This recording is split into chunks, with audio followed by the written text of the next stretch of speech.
14 तारखेला विशाळगडावरती जो प्रकार घडला तो दुर्दैवी होता,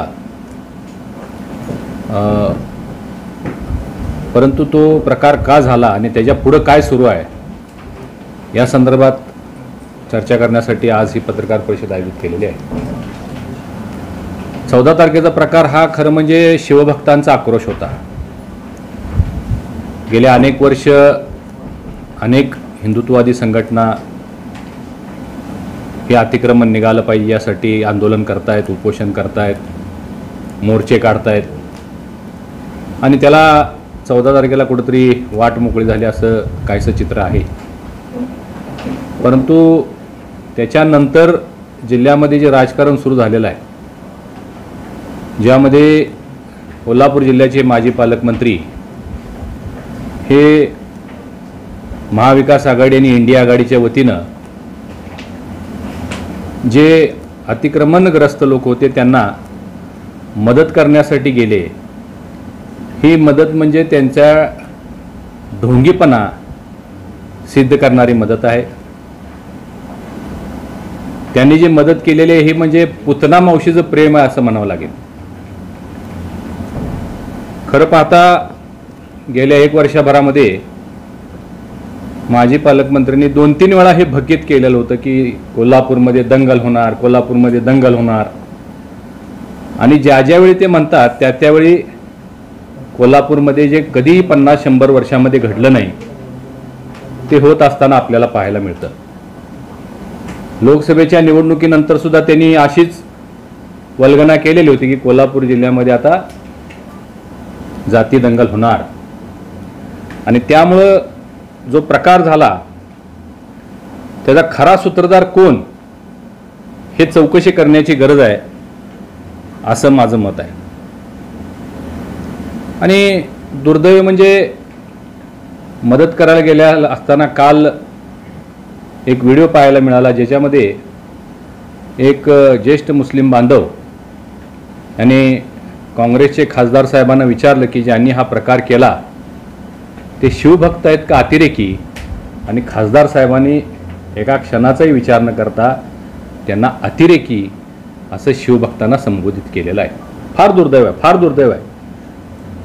महाराजांचा किल्ला मग ते विशाळगड असो, पन्हाळगड असो किंवा अन्य गड असोत, हे सुरक्षित राहिले पाहिजेत, याचे अतिक्रमणमुक्त झाले पाहिजेत, यासाठी हजारो शिवभक्त आपली भावना आणि भूमिका या ठिकाणी व्यक्त करत आलेले आहेत वेगवेगळ्या पद्धतीनं। त्या त्यांच्या भावना आहेत। गड किल्ले ही आपल्या सर्वांची आस्था आहे, आणि असं असताना त्यांना अतिरेकी हे संबोधण्यात आलं। आता हा त्या महाविकास आघाडीचा किंवा त्या इंडिया आघाडीचा अजेंडा आहे का हे तपासावं लागेल, कारण सन्मान्य राहुल गांधी यांनी सुद्धा हिंदू समाजाबद्दल अपशब्द वापरलेले काही दिवसापूर्वी आपण लोकसभेमध्ये पाहिलेलं आहे, आणि त्यालाच अनुसरून हिंदू समाज तिथं हिंसक म्हणतात, तिथं हिंदू समाजाच्या किंवा शिवभक्तांना अतिरेकी म्हणतात। त्यामुळं महाविकास आघाडीनं ते कोणासोबत आहेत किंवा ही काँग्रेसची मंडळी कोणासोबत आहेत हे जाहीर करायला हवं की ते शिवछत्रपतींच्या सोबत आहेत, शिवभक्तांच्या सोबत आहेत, हिंदू समाजाच्या सोबत आहेत का जिथं बेकायदेशीरित्या अतिक्रमण झालं, जिथं यासीन भटकळ सारखा अतिरेकी राहिला वास्तव्यास, त्याचं पालनपोषण ज्या ठिकाणी झालं त्याचं समर्थन ते करतायत, म्हणजे अतिक्रमणाचं समर्थन करतायत, त्या यासीन भटकळचं समर्थन करतायत का शिवभक्तांना विरोध करतायत, हे त्यांनी सांगण्याची आवश्यकता आहे असं मला वाटतंय। आणि यांना अतिक्रमण काढलं म्हणून त्रास का झाला, अतिक्रमणच होतं, हेही त्यांनी घोषित करावं की त्या अतिक्रमणाच्या बाजूने आहेत का हे त्यांना सांगावं लागेल। कारण आमची भूमिका आहे की सबंध महाराष्ट्रातले जेवढे काही किल्ले आहेत, गडकोट आहेत, त्याच्यावरचं अतिक्रमण निघालं। तुम्ही अतिक्रमणास करणाऱ्यांसोबत आहात का हेही त्यांनी त्या ठिकाणी घोषित करण्याची आवश्यकता आहे। आणि मग या सगळ्याचं सोयीस्कर खापर माजी पालकमंत्र्यांनी हे प्रशासनावर फोडलेलं आहे। खरं पाहता ही अतिक्रमणं कधीची आहेत?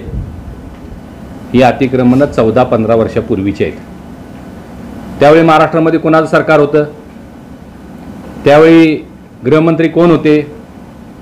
त्यावेळी सुद्धा अशा पद्धतीची आंदोलनं झाली. माजी पालकमंत्र्यांनी ती अतिक्रमणं काढण्यासाठी त्यावेळी काय केलं हे सुद्धा शिवभक्तांना किंवा महाराष्ट्राला सांगण्याची आवश्यकता आहे. त्याचबरोबर त्यांनी हेही खापर फोडलं की प्रशासनानं संभाजीराजेंना का नाही थांबवलं. माझा त्यांना प्रश्न आहे की तुम्ही संभाजीराजेंना का नाही थांबवलं? ज्यावेळी संभाजीराजेंच्या कार्यकर्त्यांनी प्रेस कॉन्फरन्स घेतली, त्या प्रेस कॉन्फरन्समध्ये हातोडा फावडा घेऊन त्यांचे कार्यकर्ते बसलेले होते. तुम्हीच पाहिलं असेल ते.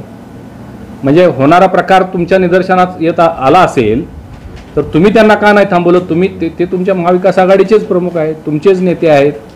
तुम्हाला आता सोयीस्करित्या भूमिका बदलणार का तुम्ही, की आता ते आमचे नाहीत असं म्हणणार आहात का? हा सुद्धा प्रश्न उपस्थित होतो.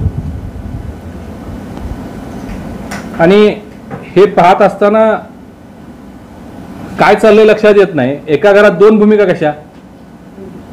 एकाने म्हणायचं पाडा आणि एकाने म्हणायचं जोडा, अशा एका घरात दोन भूमिका दिसत आहेत.